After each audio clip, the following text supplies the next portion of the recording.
No próximo capítulo da novela Vale Tudo, Heleninha finalmente encontra coragem para expor sua versão sobre o fatídico acidente que marcou a família Reutemann. Com a voz embargada, ela relembra em detalhes o dia em que tudo aconteceu e afirma que Odete, de forma cruel e implacável, a culpou pela morte de Leonardo. Segundo Heleninha, a vilã nunca se importou com suas fragilidades emocionais, tampouco com o luto que ela própria carregava. Pelo contrário, transformou sua dor em uma arma, apontando-a como responsável pela tragédia, deixando cicatrizes que até hoje pesam sobre sua consciência. Antes de continuar, clique no botão de gostei, se inscreva no canal e comente de qual cidade você assiste a novela. O ambiente se torna ainda mais denso quando outros membros da família são instigados a dar suas versões sobre o ocorrido. Cada um traz à tona lembranças fragmentadas daquele dia, revelando ângulos diferentes de uma mesma história. Uns recordam o clima de tensão que antecedia a viagem de Leonardo. Outros, a maneira como Odete manipulava cada detalhe da vida do filho. As memórias, por vezes contraditórias, constroem um mosaico de verdades parciais, mas todas convergem para um ponto em comum.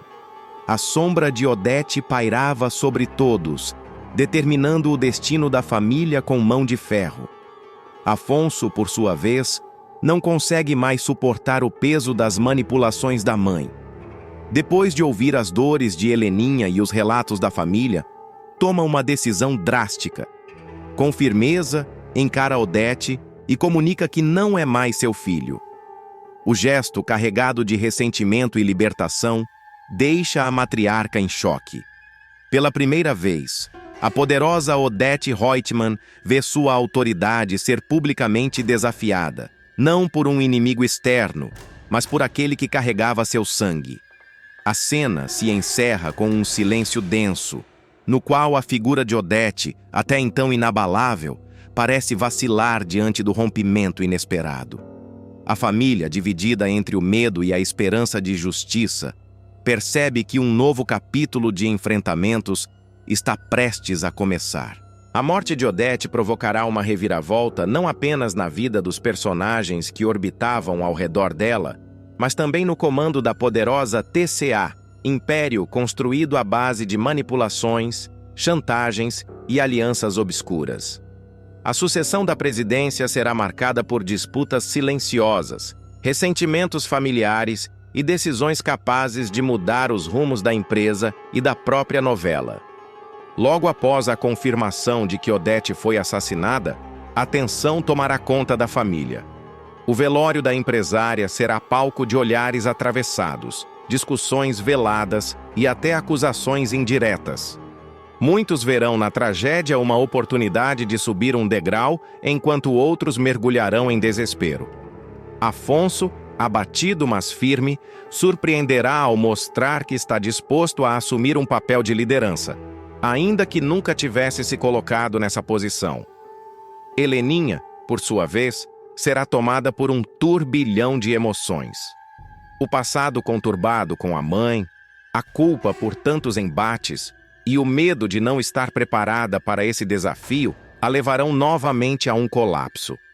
Os próximos capítulos mostrarão a fragilidade de Heleninha diante da perda. Pressionada pelos fantasmas do passado e pela lembrança cruel de quando Odete a responsabilizou pela morte de Leonardo, ela não resistirá e voltará a beber. A personagem desaparecerá por 2 capítulos inteiros, deixando todos aflitos. Antes de sumir, deixará uma carta carregada de dor e arrependimento, insinuando que pretende colocar fim à própria vida. As buscas por Heleninha percorrerão hotéis baratos, ateliês e até a praia, lugares onde ela costumava se refugiar nos piores momentos. Enquanto isso, Afonso tentará manter o controle da TCA temporariamente, mas o peso será evidente. Ele se verá sozinho diante de decisões estratégicas e da pressão do Conselho Administrativo, que exigirá uma definição sobre quem assumirá o lugar de Odete. Quando todos acreditarem que o pior aconteceu, Heleninha reaparecerá em casa, exausta e envergonhada. O reencontro será marcado por lágrimas e promessas de que tentará se reerguer. Mesmo frágil, ela aceitará o chamado de Afonso. Juntos, eles decidirão assumir as rédeas da empresa.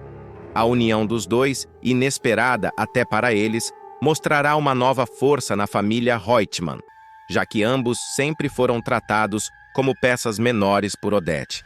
A primeira decisão de Afonso e Heleninha será convocar uma reunião emergencial do Conselho da TCA. O clima da reunião será carregado de suspense. De um lado, executivos temerosos de que a morte de Odete abale a imagem da companhia. De outro, herdeiros diretos que se veem pressionados a apontar um nome forte para ocupar a presidência. Embora César tenha direito a 50% das ações, ele será deixado de lado nesse primeiro momento. Seu envolvimento com Maria de Fátima, suas polêmicas recentes e sua imagem arranhada farão com que os acionistas olhem para ele com desconfiança. Afonso e Heleninha, ainda que relutantes, apresentarão o nome de Marco Aurélio como sucessor natural da matriarca. O momento da votação será um dos mais tensos da temporada. Entre discursos inflamados e ameaças veladas, Marco Aurélio acabará sendo aprovado.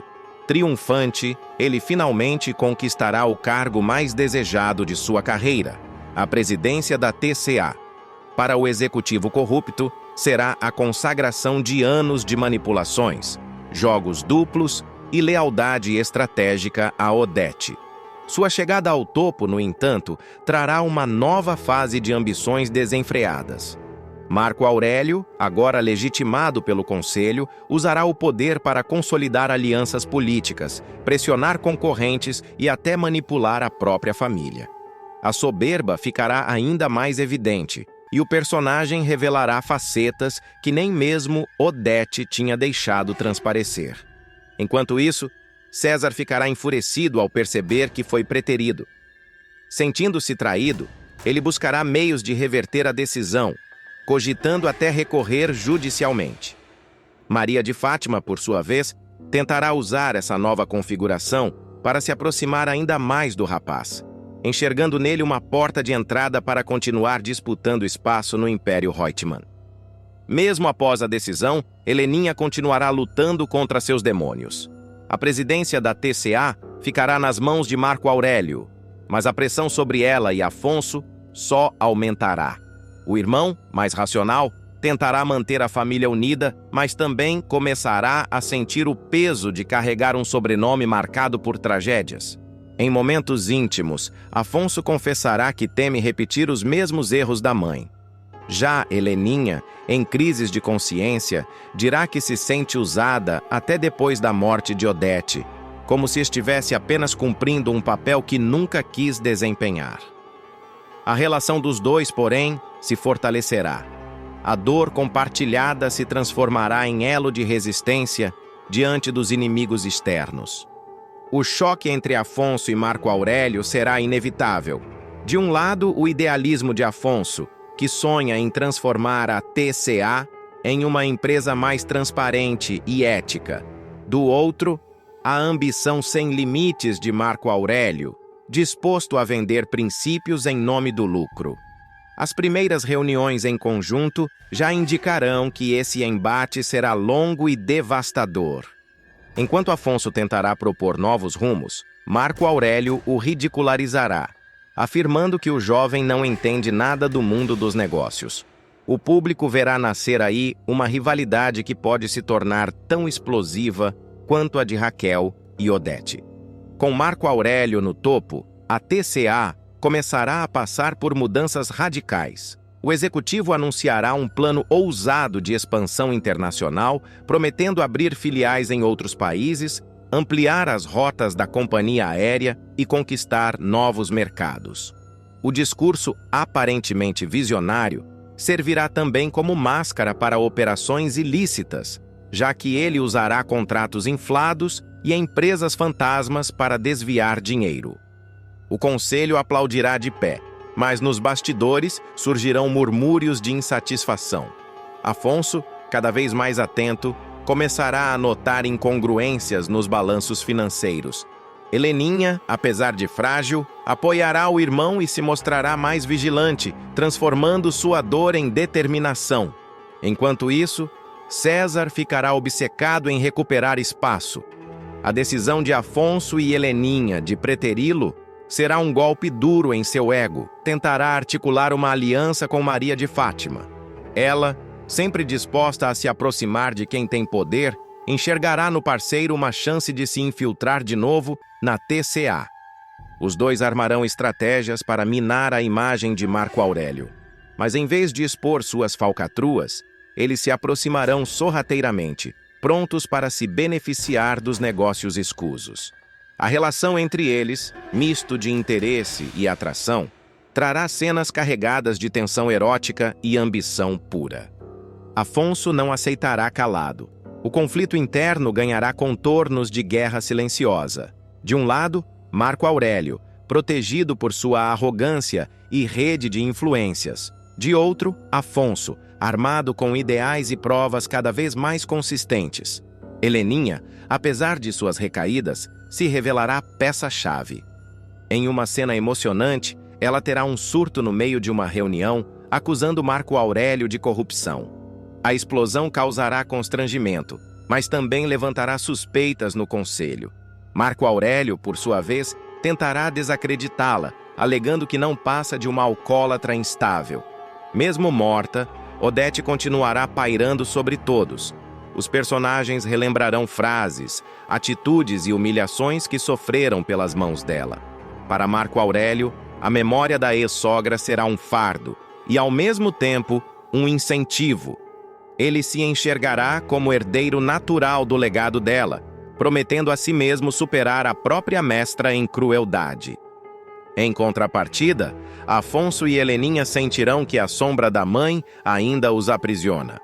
Em diálogos carregados de emoção, eles confessarão que, apesar da liberdade conquistada com a morte dela, nunca conseguirão se livrar totalmente das marcas deixadas.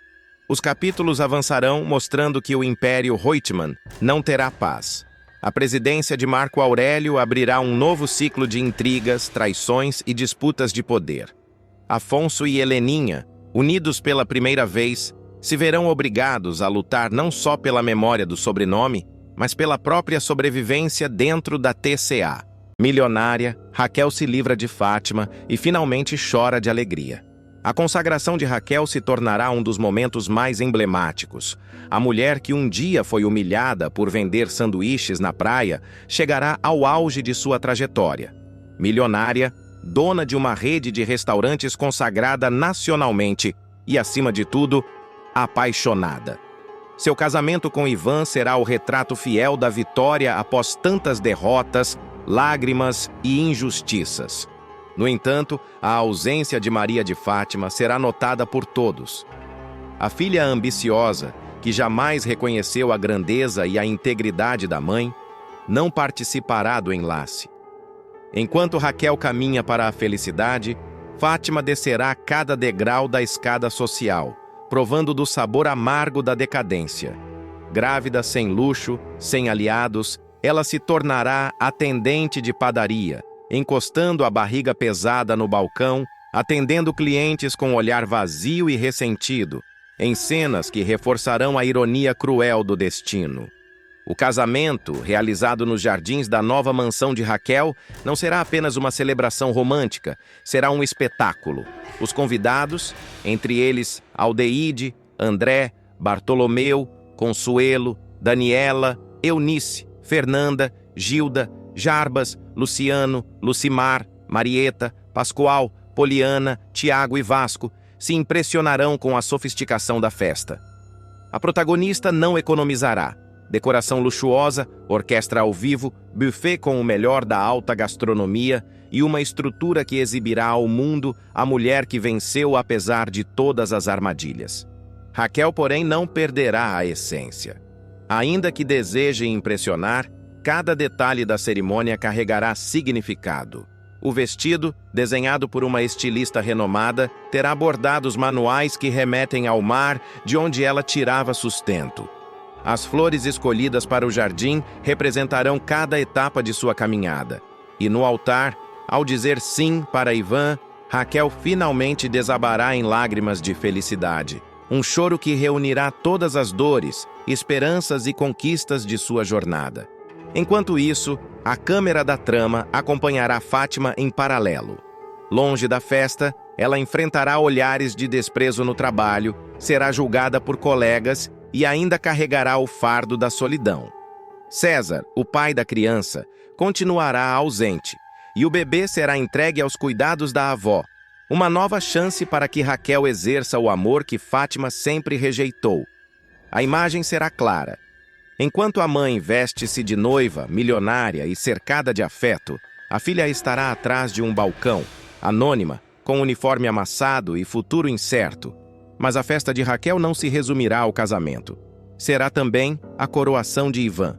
Consolidado em sua empresa, agora líder respeitado no mercado, ele se tornará não apenas o grande amor da protagonista, mas também seu parceiro de conquistas.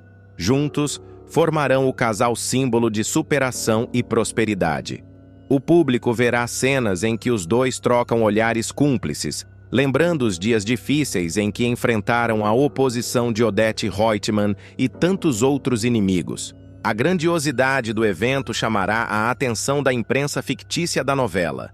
Repórteres aparecerão para registrar flashes da noiva chorando, dos brindes emocionados, das danças ao som de música clássica misturada com samba. Um detalhe que mostrará o equilíbrio entre sofisticação e raízes populares. Alguns convidados comentarão, em tom de fofoca, sobre a ausência de Fátima. Uns dirão que ela deveria estar ao lado da mãe. Outros reforçarão que foi melhor assim, pois a presença da vilã poderia estragar a celebração. Nos bastidores, surgirão pequenos conflitos. Lucimar e Poliana discutirão sobre negócios, Pascoal fará piadas inoportunas e Daniela tentará roubar a cena com um vestido extravagante. Mas nada disso ofuscará a emoção principal. Raquel, enfim, vivendo o amor que lhe foi negado tantas vezes. Em outro núcleo, Fátima terá uma cena de humilhação definitiva. Um cliente da padaria a reconhecerá como a jovem ambiciosa que já desfilou de vestidos caros e frequentou festas da alta sociedade. A provocação será cruel. E não é que a vida dá voltas? Quem diria que a madame agora ia estar me servindo pãozinho? Fátima conterá as lágrimas, mas sua expressão de ódio mostrará que, mesmo derrotada, não desistirá de seus golpes. De volta ao casamento, a festa entrará noite adentro. Ivan e Raquel dançarão sob um céu iluminado por fogos de artifício, abraçados, trocando juras de amor eterno. A câmera mostrará o filho de Fátima no colo de Raquel, símbolo do ciclo que se fecha e se renova. A protagonista beijará a criança na testa, emocionada, como se fosse o presente maior da vida. O público acompanhará em paralelo duas histórias que se cruzam: a consagração da mãe e a queda da filha. E enquanto os convidados aplaudem a noiva, Maria de Fátima continuará sozinha, cercada de silêncio e amargura. Após a consagração no altar, Raquel respirará fundo, sentindo o peso da vitória nos ombros. Mas a festa ainda guardará momentos emocionantes. No discurso, ela agradecerá a todos que estiveram ao seu lado desde os tempos difíceis. Lembrará de Lucimar, que lhe deu força quando vendia sanduíches, de Bartolomeu, que acreditou em seu talento, e de Ivan, que nunca deixou de vê-la como a mulher capaz de mudar o mundo. A cada palavra, a emoção tomará conta dos convidados. Eunice enxugará lágrimas discretas, Fernanda aplaudirá com entusiasmo, e até Jarbas, sempre contido, se levantará para brindar em pé. A empresária também fará questão de homenagear o neto recém-nascido, herdeiro de um futuro que ela promete proteger com todas as forças. O gesto comoverá até os mais céticos, pois mostrará que, apesar de milionária, Raquel nunca perdeu a capacidade de ser mãe, ainda que a própria filha a tenha renegado. O público verá, nesse instante, a protagonista, enfim, em paz, como se cada pedra do caminho tivesse se transformado em degrau para a consagração. Enquanto isso, Em outra parte da cidade, Fátima viverá uma noite amarga. Na padaria, sozinha depois do expediente, ela limpará o balcão com movimentos automáticos. O olhar perdido refletirá a frustração de quem trocou o amor da mãe por ambição desmedida. O rádio do estabelecimento, ligado baixo, tocará uma música romântica que contrastará com seu vazio interior. A jovem, grávida, se olhará no espelho rachado do banheiro e perguntará a si mesma: o que foi que eu fiz da minha vida? A resposta não virá, apenas as lembranças de cada golpe frustrado, de cada mentira que a afastou de todos. A cena ganhará força quando ela pegar o celular velho e quase discar para a mãe. Mas, no último instante, desistirá, preferindo manter o orgulho que sempre a guiou. Em vez de reconciliação, restará apenas silêncio. A câmera mostrará o reflexo da barriga e a lágrima solitária escorrendo, selando a decadência da personagem. Ivan será o grande esteio de Raquel. Ele a puxará para a pista de dança, abraçará a esposa e sussurrará ao ouvido: nós vencemos.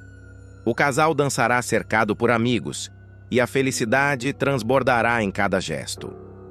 Para Ivan, que já enfrentou o desprezo de Odete e carregou a mágoa da separação de Heleninha, aquele será o ponto máximo de sua trajetória. Ao lado de Raquel, ele se tornará o símbolo de um amor construído na resistência, e não no luxo. Os convidados, tomados pela energia da festa, brindarão ao casal. Daniela tentará roubar atenção com suas tiradas extravagantes, mas será ignorada. Todos os olhares estarão voltados para Raquel e Ivan, que se beijarão sob o clarão dos fogos de artifício. Enquanto a festa se encerra em clima de euforia, a novela mostrará o contraste brutal. Raquel milionária, cercada de amor e respeito, e Fátima derrotada, sozinha, sem amigos, sem futuro promissor. A protagonista chorará de alegria, mas o público perceberá que essas lágrimas não são apenas de vitória, mas também de perda, o vazio de não ter a filha ao seu lado. Em paralelo, Fátima, deitada em um quarto simples, abraçará a barriga e prometerá ao filho que nascerá que ele não terá o mesmo destino que ela. Uma promessa que carregará a última fagulha de humanidade da personagem. Tiago vai se juntar com Heleninha e fará Marco Aurélio passar o maior vexame de sua vida. Não é apenas uma vingança, é a escritura de um novo começo.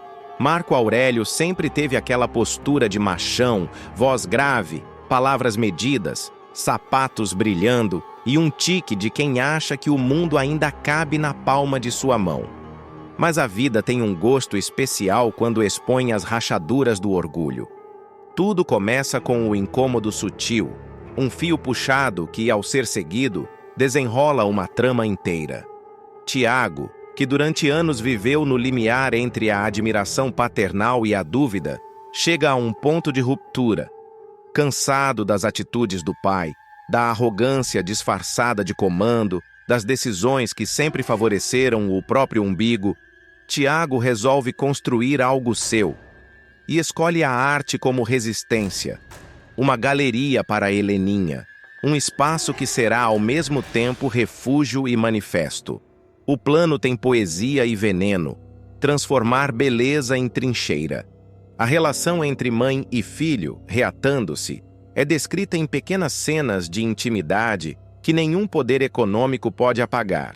Heleninha ensinando Tiago a escolher molduras, ele ajudando a pendurar quadros, os dois discutindo concepções estéticas que misturam saudade e revolta.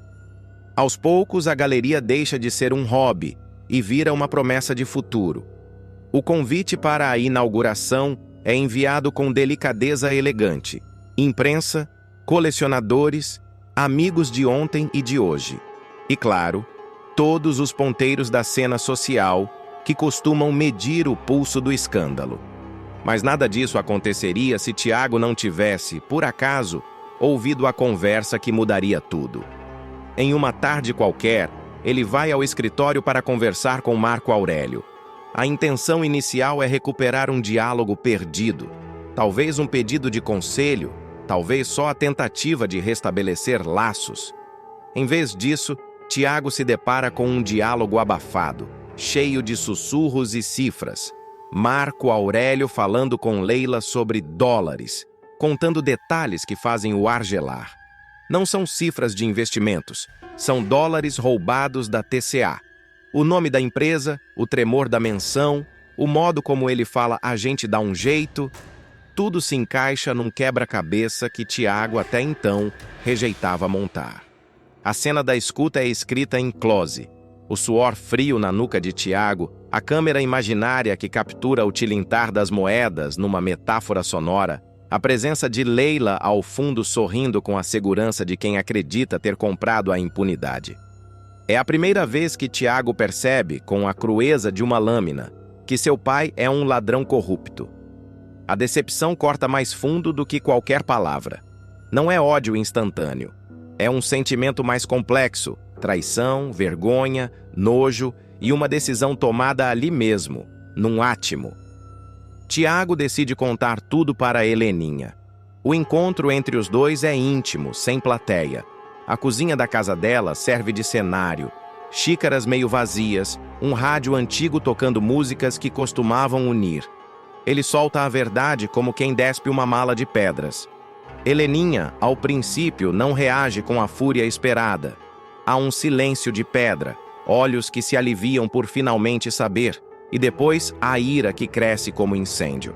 A indignação dela não é só por si, é pela história da família, pelo legado manchado, pelo orgulho roubado. E então nasce o plano. A inauguração da galeria será a armadilha. Não por maldade gratuita, mas por justiça performática. Eles não querem apenas acusar em segredo, querem expor o homem que fez do mundo uma extensão de sua vaidade. A inauguração, planejada com requinte e precisão, terá um público selecionado. Colecionadores que gostam de rumor, jornalistas prontos para a manchete, amigos que irão fingir surpresa e muitos sociais que adoram assistir à queda dos grandes. A narrativa da preparação tem sabor de comédia sombria. Heleninha decide o conceito curatorial. Exposições de verdades. Pinturas que representam máscaras caindo. Esculturas que lembram cofres vazios. Instalações que fazem barulho de notas fiscais rasgadas. Tiago cuida da lista de convidados e, discretamente, das provas. Ele não vai apenas gritar, "Meu pai roubou". Ele vai provar. A prova é montada em silêncio. Gravações, extratos, envelopes com números que queimam a reputação. Há cenas do jovem furtivamente copiando arquivos, do computador aberto em noites mal assombradas e do envio de cópias para jornalistas amigos. Tudo com sutileza cirúrgica, porque um golpe mal dado vira mico e eles querem espetáculo, não besteirol. O dia da inauguração chega como um desfile de aparências. A galeria é um labirinto de luz e sombras. As luzes destacam quadros, os quadros destacam olhares, os olhares destacam segredos. Celina está ao lado de Heleninha, elegante e calculista. Uma presença que serve tanto de escudo quanto de provocação. Odete já terá morrido.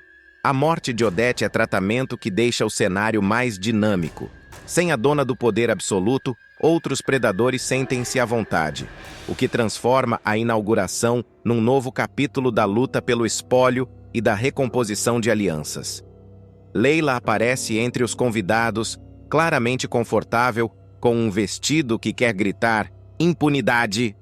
Marco Aurélio chega com costura perfeita no terno, sorriso de homem que ainda acredita controlar o script. A cerimônia começa com a formalidade esperada. Taças tilintando, flashes do fotógrafo, a curadoria elogiada por críticos que fingem modéstia. Tiago e Heleninha circulam, cumprimentam, recolhem sorrisos e olhares, cada gesto calibrado. O clima, porém, é de tensão contida, porque quem conhece a arte entende que beleza e ferida andam lado a lado. Quando o coro de elogios atinge seu auge, surge o momento planejado. Tiago sobe ao palco improvisado, um canto da galeria transformado em pequeno púlpito. com o microfone frio nas mãos e o público rendido. Ele começa com protocolar polidez, mas há uma voz que não finge. Bom dia, pessoal. Estou aqui falando porque estou muito feliz dessa inauguração, de me reconectar com a minha mãe, depois de tantos anos meio afastado. Eu cresci junto com meu pai e só via minha mãe de vez em quando ia na mansão da tia Celina. Mas tem uma coisa que eu quero falar. É sobre o meu pai, Dr. Marco Aurélio.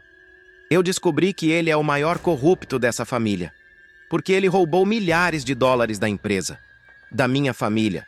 E isso não vai ficar assim.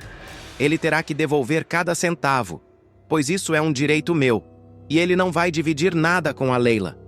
As palavras saem afiadas como lâmpadas que explodem num teatro.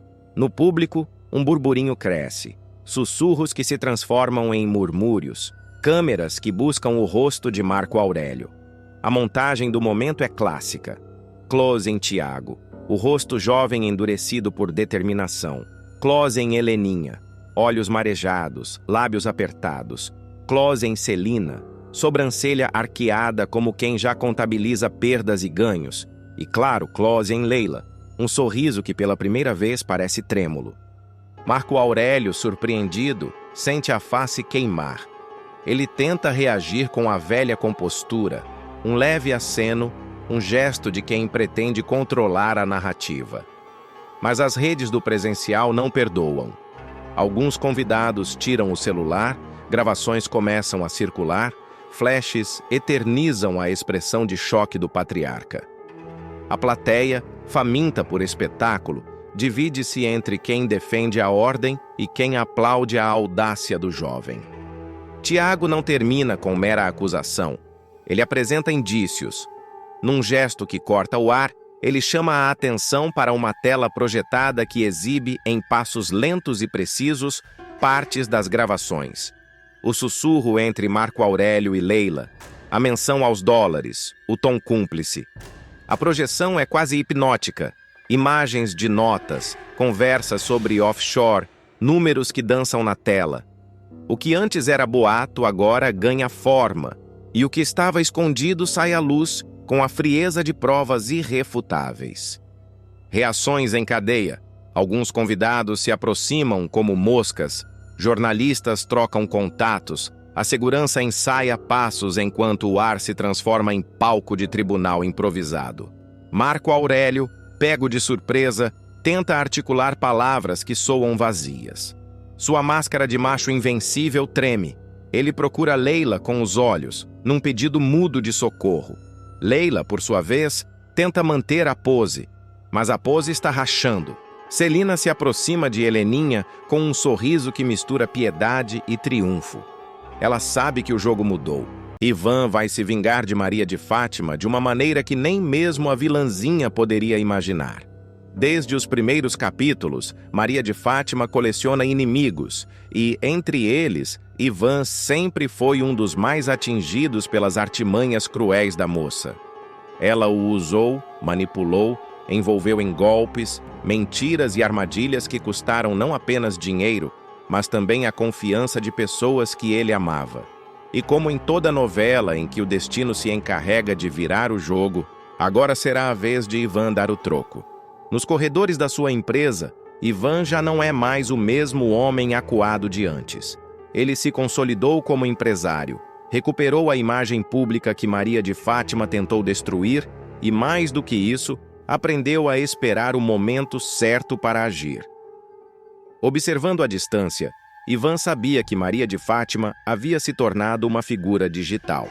Seu império agora não era mais feito apenas de chantagens e mentiras pessoais, mas também da influência que exercia nas redes sociais, onde posava de modelo, socialite e empresária bem-sucedida. Era nesse ponto frágil, nesse castelo de ilusões, que ele decidiria atacar. Tudo começará quando Maria de Fátima receber um cartão postal luxuoso em seu apartamento. Nele, o convite para uma viagem exclusiva com tudo pago, supostamente em reconhecimento à sua influência nas redes sociais. A vilãzinha, vaidosa como sempre, acreditará piamente na oferta.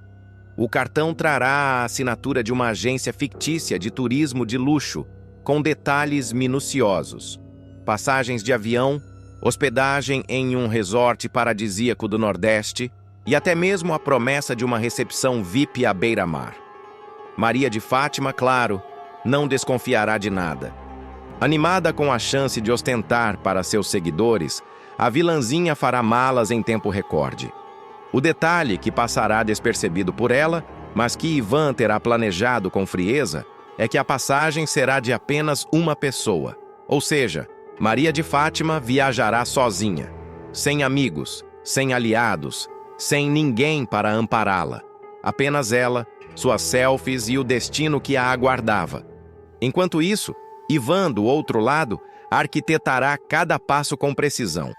Ele contratará 2 rapazes, especialistas em golpes digitais e infiltrações online, para darem o susto planejado na vilãzinha. Mas não se tratava apenas de roubo. A ideia era desmoralizá-la diante de todos, derrubando a máscara que Maria de Fátima insistia em manter para o mundo. Chegando ao Nordeste, Maria de Fátima se sentirá no auge. Ela gravará vídeos na praia, posará de biquíni caro, marcará marcas de roupas e fará stories intermináveis para ostentar a suposta parceria exclusiva. Seus seguidores iludidos comentarão com inveja e admiração, mas por trás do sorriso de câmera, a armadilha já estará preparada. Em uma tarde ensolarada, quando Maria de Fátima estiver caminhando sozinha pela praia, com o celular na mão e falando diretamente com seus seguidores, os 2 homens se aproximarão. No início, ela pensará que são fãs pedindo uma foto, mas rapidamente perceberá que não se trata de admiração. Eles a encurralarão, tomarão o celular de suas mãos e em poucos segundos acessarão suas redes sociais. Maria de Fátima gritará, protestará, tentará resistir, mas não terá chance. O choque maior virá quando os 2 postarem, ao vivo, um vídeo no perfil oficial da vilãzinha. Nas imagens, os rapazes, seguindo o plano de Ivan, revelarão todos os podres da influenciadora. Falarão do roubo da mala de dólares, que ela devolveu às pressas para Marco Aurélio, tentando incriminar Ivan injustamente. Relembrarão chantagens, mentiras, manipulações familiares. Cada detalhe será exposto de forma cruel, como se fosse uma confissão forçada, transmitida para todos os seguidores. Maria de Fátima, desesperada, tentará recuperar o celular, mas será tarde demais. Em questão de minutos, o vídeo viralizará, será replicado em perfis de fofoca e os comentários se transformarão em uma enxurrada de acusações. O império digital da vilãzinha começará a ruir diante de seus olhos. Enquanto isso, Ivan, de sua sala espaçosa na empresa, assistirá a tudo em silêncio, com um leve sorriso de satisfação. Não se tratava apenas de vingança, era justiça poética. Maria de Fátima finalmente provava do próprio veneno, exposta em rede nacional sem ter a quem recorrer. E não será apenas a vergonha pública que atormentará a vilãzinha. O maior golpe virá quando Raquel, sua mãe, assistir às revelações transmitidas ao vivo. A relação já fragilizada entre mãe e filha se transformará em um abismo quase impossível de atravessar. A partir desse episódio, as próximas cenas trarão um clima de pura tensão. Maria de Fátima, humilhada, tentará apagar os vídeos, mas descobrirá que já foram compartilhados em dezenas de perfis diferentes. Sua imagem de influenciadora perfeita estará arruinada. Ivan, por sua vez, manterá a postura fria. Para os amigos e sócios, dirá apenas que foi uma coincidência e que não tinha nada a ver com o ocorrido. Mas nos bastidores, todos perceberão que o empresário havia finalmente dado o troco na medida certa. E essa vingança, meticulosamente arquitetada, será apenas o início de uma guerra ainda maior entre Ivan e Maria de Fátima. Uma guerra de inteligência, poder e destruição emocional, na qual cada passo será calculado e cada deslize poderá significar a queda definitiva de um dos dois. A repercussão do vídeo será devastadora. Nas primeiras horas após a postagem forçada, Maria de Fátima perderá seguidores em massa. Perfis de fofoca transformarão o episódio em manchete, e programas de TV correrão para reprisar o vídeo em rede aberta, expondo a vilãzinha para além do universo digital. O que antes era vaidade e glamour se tornará chacota nacional. Na mansão de Marco Aurélio, a reação será imediata.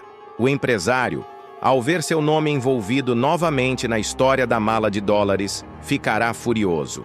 Ele chamará Maria de Fátima de amadora e incompetente, acusando-a de estragar o acordo silencioso que ambos haviam feito no passado.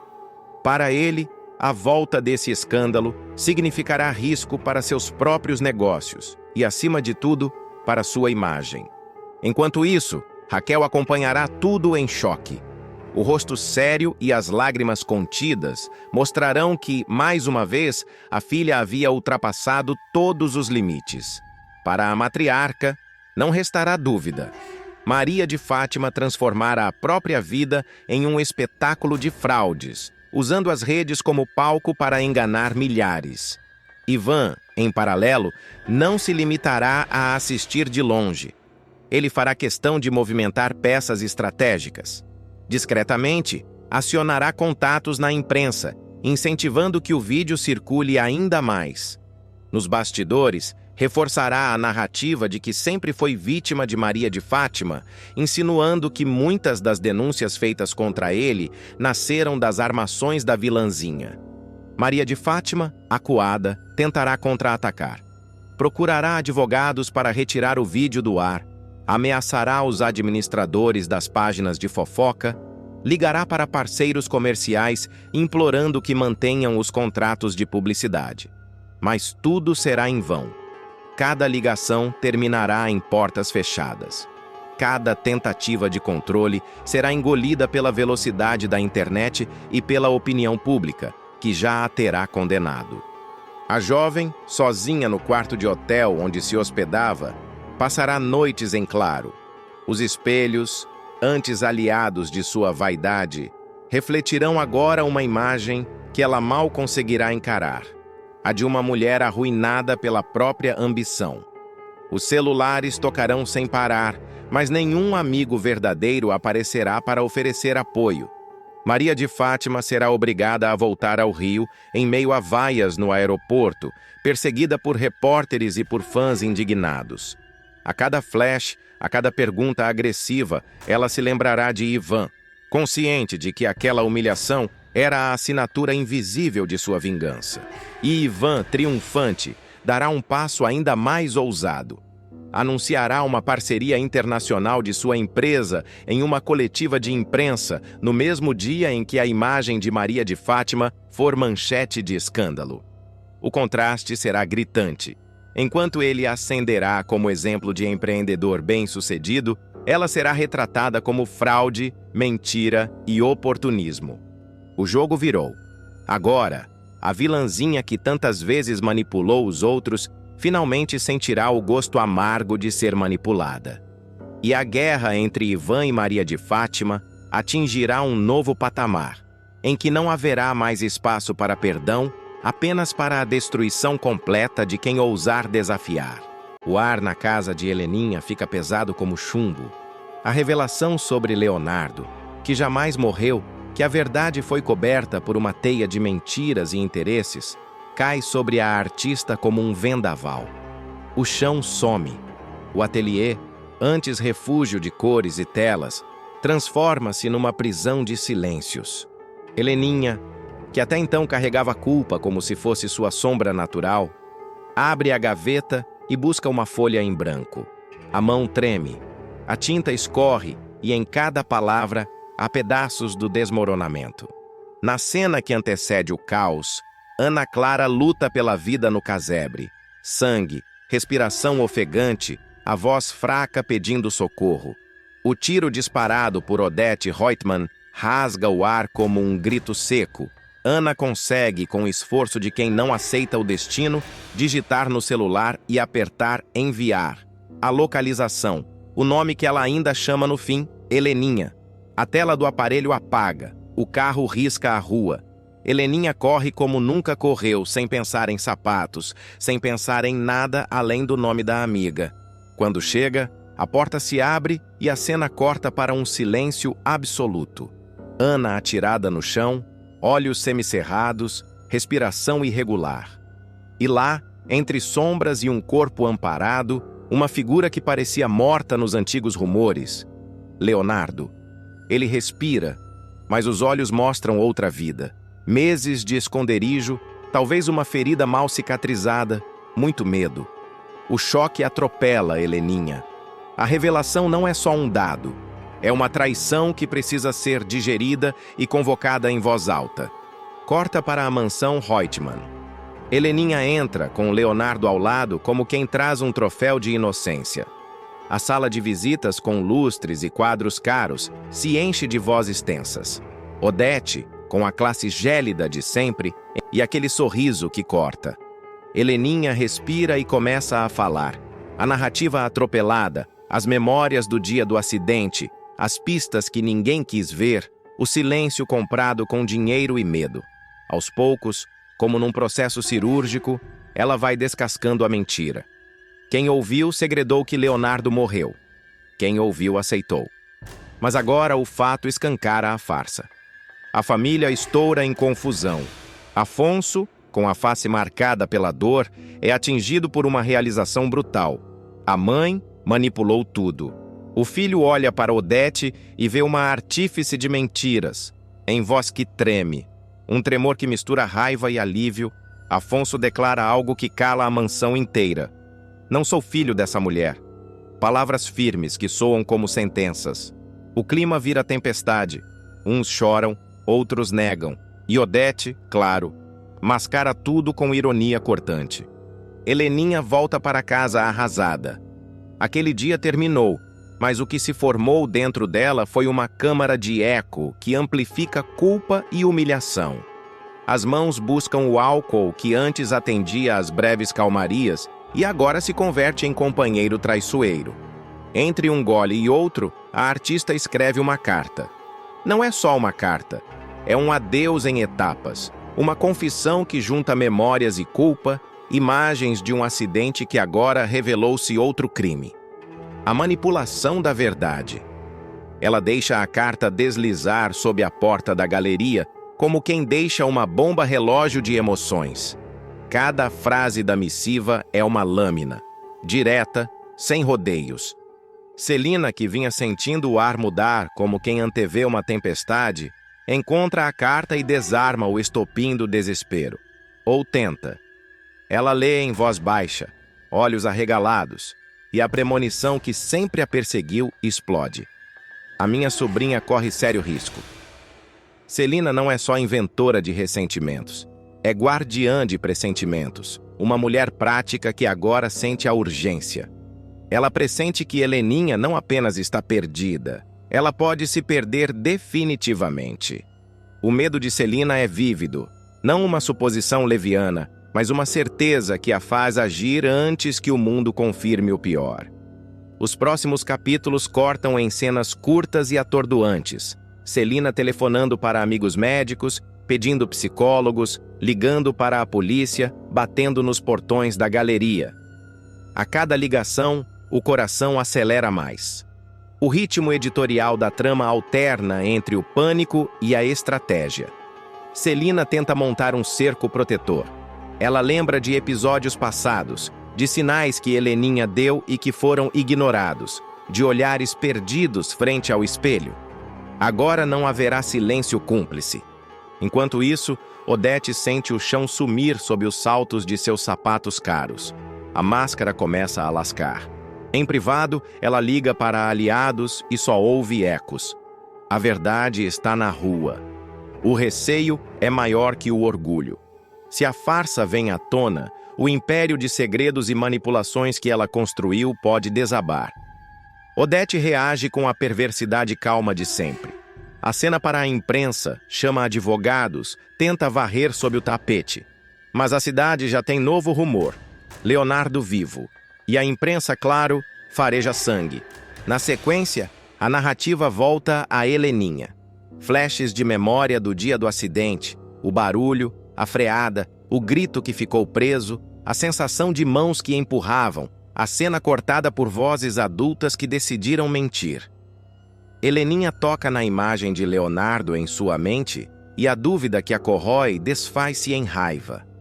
Por que me fizeram acreditar no meu próprio crime? A pintura lhe parece agora uma máscara sem sentido. Suas telas, cheias de corantes e paisagens, parecem queimadas por dentro. A família discute em tom alto. Cada um toma um lado. O clima é de tribunal sem juiz. Mas Afonso, ferido, quer justiça.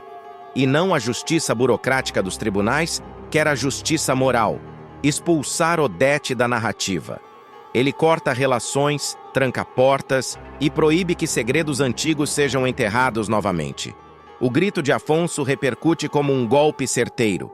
Nada será como antes. Ana Clara é internada. Seu estado inspira compaixão e ódio. Compaixão por quem quase perdeu a vida, ódio por quem a colocou nela. No corredor do hospital, Heleninha e Celina conversam em sussurros, mão na mão, olhos inchados. Celina tenta ser firme, mas a máscara dela também cai. A sobrinha é frágil demais, e a carta encontrada é apenas a pontinha de um iceberg. A carta, entretanto, vira elemento narrativo por si. Trechos são lidos em off, como se o leitor ou o telespectador escutasse a própria alma da protagonista. Se eu não aguentar, começa uma frase. Se o mundo for pequeno demais para a minha culpa, termina outra. São palavras que doem e que acendem o alarme para quem ainda pode intervir. Celina, cada vez mais desesperada, toma atitudes extremas. Invade o ateliê, rasga telas antigas que lembram o acidente, destrói provas que poderiam envergonhar Heleninha ainda mais, ou tenta. Ela chama a polícia para patrulhar a área e pede que um amigo de confiança vigie a sobrinha. Mas Heleninha, presa num nó entre orgulho e vergonha, retira-se para o fundo da casa. A carta fica como um bilhete míssil prestes a explodir. E há cenas de choque moral. Afonso enfrentando Odete em público, amigos que antes bajulavam a bilionária agora sussurrando seu desprezo. A cidade murmura.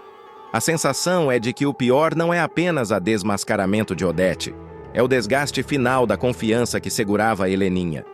Nos intervalos, o roteiro deixa pistas, cartas que somem, telefonemas interceptados, uma testemunha que se lembra de algo, uma conversa entre Odete e um advogado, a ação de silenciar vozes. Tudo que parecia enterrado volta a ferir. E como sempre em novelas bem feitas, a ambiguidade moral impera. Quem é vilão? Quem é vítima? E quantos foram cúmplices do silêncio? O capítulo fecha, sem finalizar, com Celina correndo para a galeria, chuva fina batendo nas janelas, a carta ainda sobre a mesa. Ela ouve passos no andar de cima. Um telefonema toca. É o médico do hospital ligando para dizer que Ana Clara abriu os olhos. A esperança bate por um segundo.